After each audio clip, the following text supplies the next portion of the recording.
আমাদের গ্রামের পাশে একটা পুরনো বাঁশ বাগান ছিল। লোকজন বলতো সূর্য ডুবে গেলে ওই পথ এড়িয়ে চলাই ভালো। ছোটবেলা থেকে সব গল্প শুনে বড় হয়েছি, কিন্তু আমি কখনো বিশ্বাস করিনি। একদিন রাতে বন্ধুর বাড়ি থেকে ফিরছিলাম। আকাশে কালো মেঘ জমেছিল, চারপাশটা অদ্ভুত নীরব। তাড়াতাড়ি বাড়ি পৌঁছানোর জন্য আমি বাঁশ বাগানের শর্টকাট ধরলাম। কিছু দূর যেতেই মনে হলো আমার পিছনে কেউ হাঁটছে। আমি থেমে গেলাম, আর সঙ্গে সঙ্গে শব্দটাও থেমে গেল।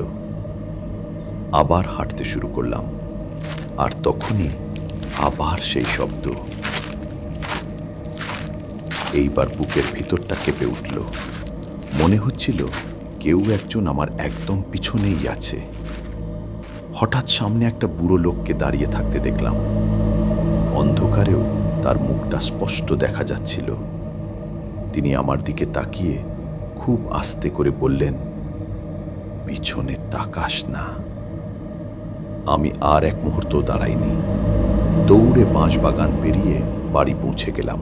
বাড়ি ফিরে জানালা বন্ধ করতে যাচ্ছিলাম, হঠাৎ চোখ পড়ল উঠোনে। বাঁশবাগানের সেই বুড়ো লোকটা এখনো দাঁড়িয়ে আছে। এইবার তার মুখটা স্পষ্ট দেখা গেল, আর আমি জমে গেলাম, কারণ লোকটার কোনো মুখই ছিল না।